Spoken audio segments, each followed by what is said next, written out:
Frederick Bastiat wrote in the 1853 book, The Law, that the law is justice, simple and clear, precise and bounded.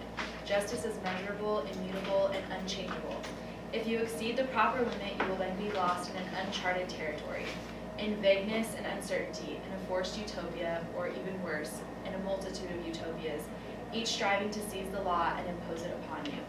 The fear of tyrannical governments has been illustrated throughout history, such as in Julius Caesar's Roman dictatorship, and it even can be seen today in places such as Paul Bayou's pseudo-democracy in Cameroon, and Islam Khorimov's authoritarian government in Uzbekistan, maintaining the distrust of large government throughout the United States. However, Martin Laughlin's claim that modern government's assumption of responsibility for improving social conditions poses a major challenge to the very idea of constitutionalism is untrue. Although regulating economic activity and providing a wide range of public services do go against the idea of limited government, they do not inherently abridge the principle of constitutionalism. Constitutionalism is the use of the Constitution and the rule of law to limit and empower government. The United States Constitution serves as our higher law, setting up the structure and obligations that government must adhere to.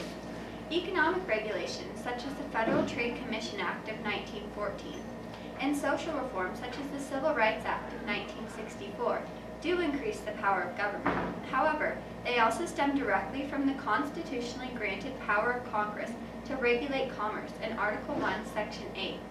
As Justice Waite wrote in the majority opinion of Illinois v. Munn in 1877, these sorts of regulations and reforms are permissible when such regulation becomes necessary for the public good. Although some could view the idea of the minimum wage being raised to $10.10 as an excessive amount of government regulation, the increase would actually benefit the majority of the American people.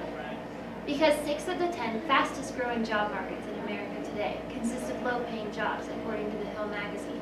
This measure is essential to ensuring that the federal government is fulfilling its constitutional obligation to promote the general welfare. Constitutionalism is more than just a limited government. It is a government that protects the rights and liberties of the people, while remaining limited by citizens themselves. Although Article 1, Section 9 delineates the powers denied to Congress, the task of checking governmental power when it is overstepping the bounds of constitutional government is the responsibility of the people through litigation, civil disobedience, and political involvement. 2 of the New Deal economic reforms, the Agriculture Adjustment Act and the National Recovery Act, were repealed after being declared unconstitutional by the Supreme Court in United States v. Butler and Schnechter Poultry Court of the United States in 1956. As the New York Times reported in February 2014, many Americans opposed to the Affordable Care Act, such as Stacey Brown, a small business owner in Georgia, are actively participating in civil disobedience. Brown has consciously decided not to purchase health care as required by law because the plans are too expensive and do not cover her son's pediatrician. The Times asserts that eventually, people like Brown will help to bring about a real effort to reform our healthcare system. Citizens also have the ability to run for office in order to enact change within the government. For example, Washoe County School District's trustee Howard Rosenberg ran for office simply because he was unsatisfied with the job the Board of Trustees was doing, believing that the board was not fulfilling its duty to provide the best education possible for students. Presidential nominee Mitt Romney stated, "I want to restore to America the economic values of freedom and opportunity and limited government that have made us the powerhouse of the world." While the principles of economic opportunity and freedom are part of what make the United States so great, they also must work hand in hand with an appropriate amount of regulation to ensure that all Americans, to ensure that these opportunities are available for all Americans. Thank you. 410.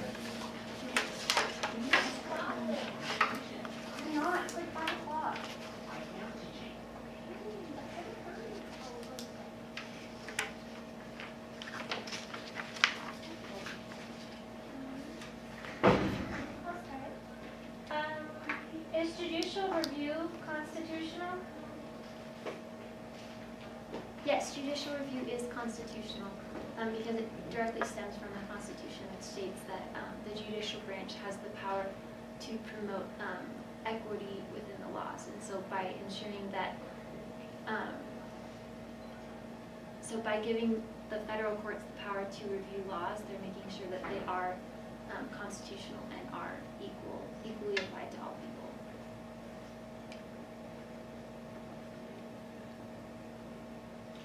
You stated in your testimony that there was a gentleman that was practicing civil disobedience by not purchasing health care. Is there a provision in that you just get fined? So how would that, he has an alternative, so why is that civil disobedience? Well, civil disobedience is willingly disobeying the law. So if you don't, if he doesn't buy the health care, then he is willingly disobeying the law. And the punishment for disobeying that law is the fine. Well, and also, the Affordable Care Act did go to the Supreme Court.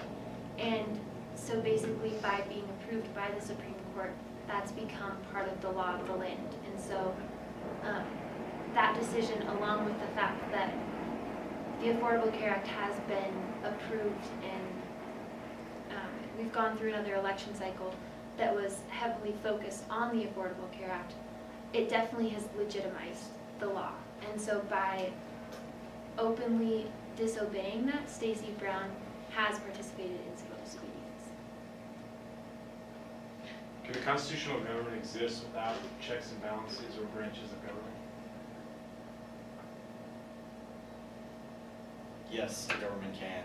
For example, when a king is in power, the king makes all the decisions, and he doesn't ask the citizens or the people he's ruling what they think. He just says, I'm going to do this. So it can be, but I guess if you want the people's opinion and you want a democracy, then checks and balances would need to be in order.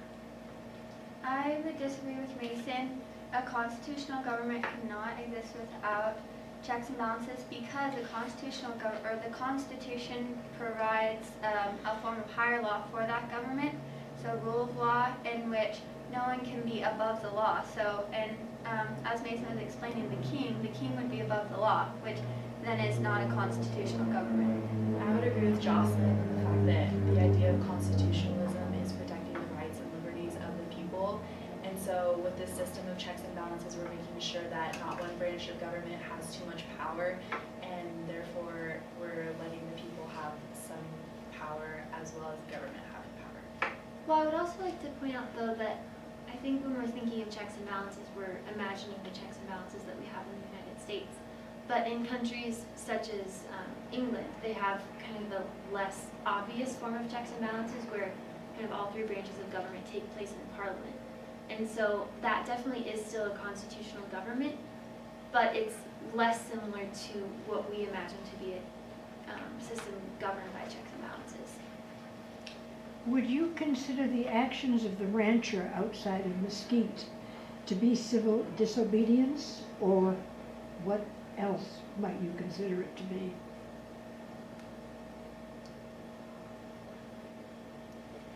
Yes, I would. Martin Luther King Jr. in the letter to the Birmingham jail described said that one has not only the legal but the moral obligation to obey just laws. Conversely, one has not the moral obligation to disobey unjust laws, describing civil disobedience. So this farmer believes that he is being from his ancestry, the law should not apply to him. So it is an act of civil disobedience. And what legal basis would you give to that? This is the law of the land that was enacted during the Reagan administration. And he's been disobeying the law now for 20 years and showed up with many, many supporters with guns who threatened the lives not only of innocent citizens, but also of government officials. So again, do you consider this breaking the law, or is it really civil disobedience? Well, there has to be, when we think also of civil disobedience, we equate it to breaking laws that society eventually comes to realize were unjust. But in the rancher's mind right now, he does believe that he's being deprived of his life, liberty, and property, as his son was saying in an NPR story. But then to us, from an outside view, at least for me, I don't see the laws that are making him pay fees in order to graze his cattle on federal land. I don't view that law as unjust because, as you were saying, he has been disobeying that for 20 years. He has been given the right to due process, and it was actually carried out through the courts that the police went down, or that the Bureau of Land Management went down there. But in his mind, it is civil disobedience. Awesome.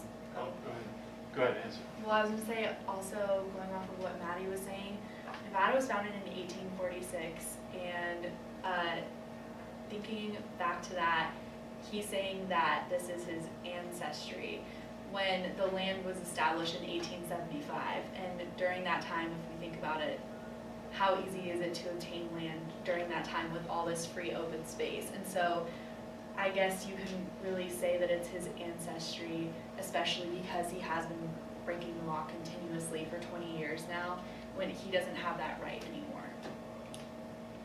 Thank you.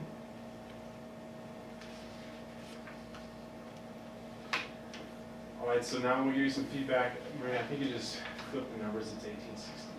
Dang it. We had the right numbers. Okay, close Okay, 1864, and yeah, you're right, his family came after that fact. And Mr. Clark may have shared with you, there's an Atlantic magazine article where it actually took parts of the Nevada Constitution. Basically, the Nevada Constitution swears heavy allegiance to the federal government, and Bundy, the rancher's case, has a lot of holes in it. So make sure you know that case because it's local. Judges, I'm assuming, will assume that you know kind of the ins and outs, all right, those sorts of things. We're talking judicial review. Good job linking it back to the Constitution. You can always throw out Marbury versus Madison also. You can also quote Marshall in the opinion that it's the province of the courts to decide what the Constitution says, those sorts of things. When you're defining civil disobedience, remember that most people who practice acts of civil disobedience are willingly going to take the punishment, all right, as part of the process of trying to get a law overturned. Great Britain is a unitary system, is the vocabulary word, correct description of their system. Well, now,